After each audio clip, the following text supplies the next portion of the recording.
What's up guys, and welcome back to the first Pop Beat Breakdowns video of 2024. I hope everyone had a good Christmas and New Year, but we are back with another beat breakdown and we're jumping straight into it this year with a piano ballad with a little bit of swing to it, that lovely 6/8 groove, which is something I haven't really delved into that much to date on the channel when it comes to piano ballads, so I thought this would be a very good pop ballad to break down on the channel today. If you are new to this channel and enjoy these sorts of videos right now, I highly suggest that you smash the subscribe button, because this is the first of many pop beat breakdowns to happen this year. And if you want to refine your craft as a music producer, whether you're in the early stages of your career or you're a more advanced producer just looking to maybe try and learn a few new tips and tricks, then this is the channel for you. Just before I get into the video as well, in 2024 I'm looking to provide resource to you producers as well. So after this video, if you're looking for new sources of inspiration for your productions, I highly recommend you check out samples by joegortry.com. This is my sample pack store, and this year I've got a lot of pop sample packs coming your way to help you find new sources of inspiration on your productions. So after this video, click the link below in the description, go check out samples by joegortry.com, because not only is there loads of sample packs, but there's also free download sample packs as well, and there's gonna be a lot of them coming this year as well, just for you guys who are subscribed to the channel. So with that out the way, let's get into logic and let's break down this piano pop ballad beat in 6/8. Okay, so the best way for those of you who don't understand the 6/8 that I can describe it as, so you've got your 4/4, which is 1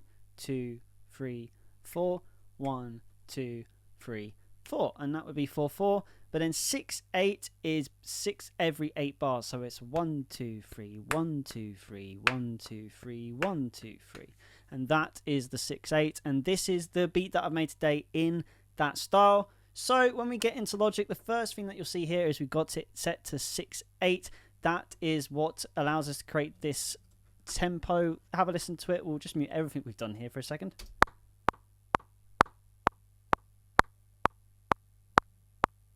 So that's the 6/8, you can hear it there from the metronome. Now, today's pop ballad, we're going for something where we wanted to start with the piano and build up from there. I was thinking drums, bass, and strings. So let's start from where I actually started the track today, and that was through the piano. This little idea, this was the first thing that I came up with, and the piano that we're using today is Maverick by Native Instruments. Quickly bringing that up for you so you can see what it is. It's this one right here. You've probably seen it, if you're subscribed to my channel, you've seen it a lot in the past. And we're using the compressed pop because this is my favorite preset for a pop ballad. You hear this sort of sound a lot on stuff like Lewis Capaldi as well, even though he also uses keyscape as well, if you just wanted to know that. But again, we're using the Maverick compressed pop. So let's have a listen to the first initial idea that I came up with.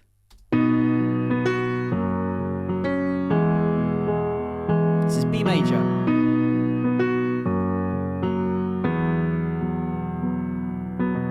What I love about it is it's got so much depth to it for a MIDI piano, and it just it sounds really good as it goes for compressed piano. If you're looking for the same sort of effect, especially if you're a Logic user, you can use the Steinway piano and just turn the compression up on that. I also highly recommend as well that you maybe adjust the high end a little bit more, so you've got that nice little airy glow, as I like to call it, from the piano. Now, how I built on this piano to add a little bit more depth in the chorus is I have underlined that with some what I call lower piano, which is basically playing the root note very far down in the octaves to add that bass. So have a listen to this. Now let's listen to it. So just so you can hear what it's like on its own. Now the reason why I like to do this in the chorus is because it changes up the piano, especially as the piano is a little bit repetitive in this song in terms of its dynamics. So adding this in the chorus just adds a little bit of a dynamic change to the piano and more development as well, which can keep your productions more interesting. Next thing we've done is gone on to the drums. Now the drums today is a little mix of things, but we're mainly using Contact 7's Abbey Road 80s drummer. Now, biggest advice I can give you for MIDI drums is always put your MIDI drums into separate tracks, because otherwise if you have everything going through one track, you're very limited on what you can do. Any editing, audio editing, effects application that you do would have to be in the VST plugin, which in this case would be Abbey Road drummer, which I'm sure is very competent, but they try to keep it kind of old school, like a little bit of outboard gear, so you really will get your full potential out of mixing it if you have everything in separate tracks, like the kick, snare, toms, crash in this situation. Now this is the drum beat that I made for the piano, which I'll play on a piano with it as well so you can hear it.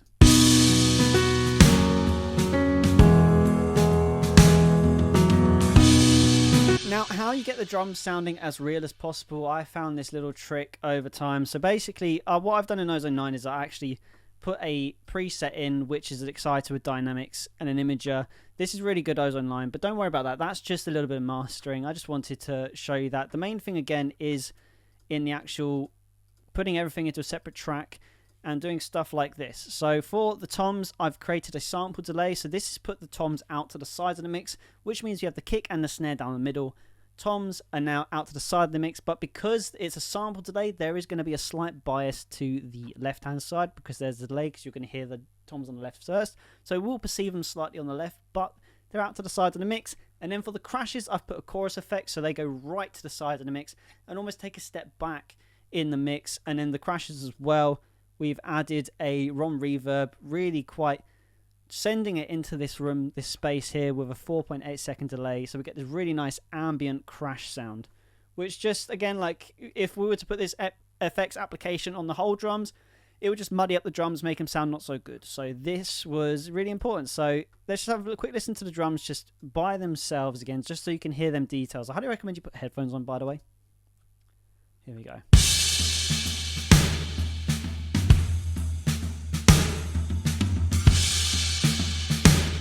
And just that way really helps again with mixing of the drums. Now the next thing we're moving on to is the strings. And the strings here, we have my rule of 5. This is something I really like to say a lot. And this is something for anyone who struggles to write strings, especially in MIDI.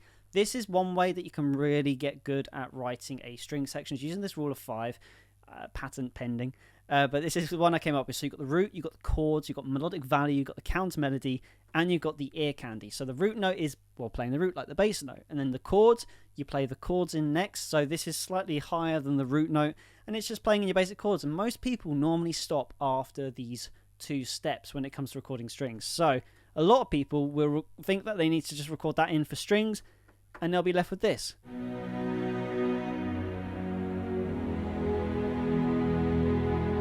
Don't get me wrong, it sounds nice, but it could sound better. So this is how we're going to make it sound better. Is first we're going to add something called the melodic value. So this could just be any sort of melody, just play it in, and you get this. All of a sudden there's a little bit of harmonizing going on somewhere in the whole spectrum. Just like that. Then we add a counter melody next. So how I like to add my counter melody is basically just do something different to the original melody and make sure that the notes aren't, you're not playing the same note at any same time that you are in the melodic value. And then either way, you're going to be creating harmonies as long as you're in key. And then this is the outcome.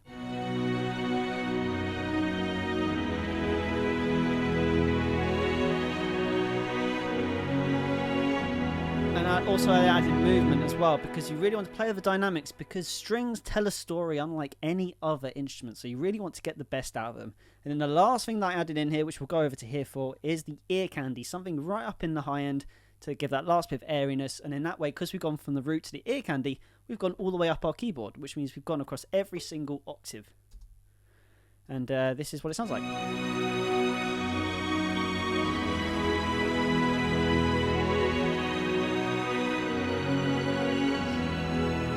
That's a massive upgrade on the root note and the chords that we've done so far. So this is really important, and that's why you've got to do it for your strings. Now we're going to move on to the final piece, which is the sub bass and the pad that we've got here. So these two are just 2 last little elements I brought in. Now the sub bass I brought in, subby bass, this is just the Logic preset, by the way. I'll show you right here. If you go into your preset library and you go on bass, subby bass, literally it's right here. And I haven't done anything to it at all. I just really like to put this in because it layers the low end of the mix really well in piano ballads. Have a listen to this by itself. Now let's put it in with everything else.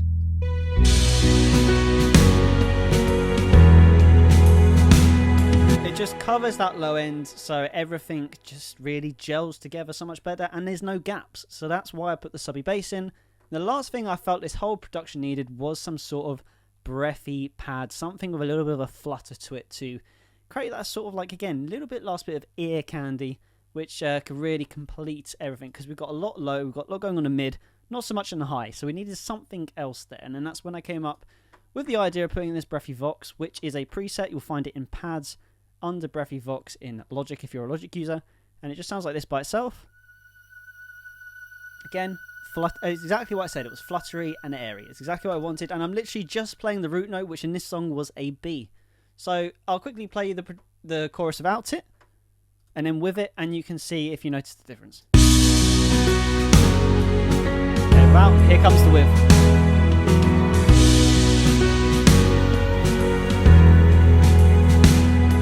Very subtle but very effective, and that was the final piece of the puzzle which brought this ballad all together. So for one final time, let's listen to the finished production.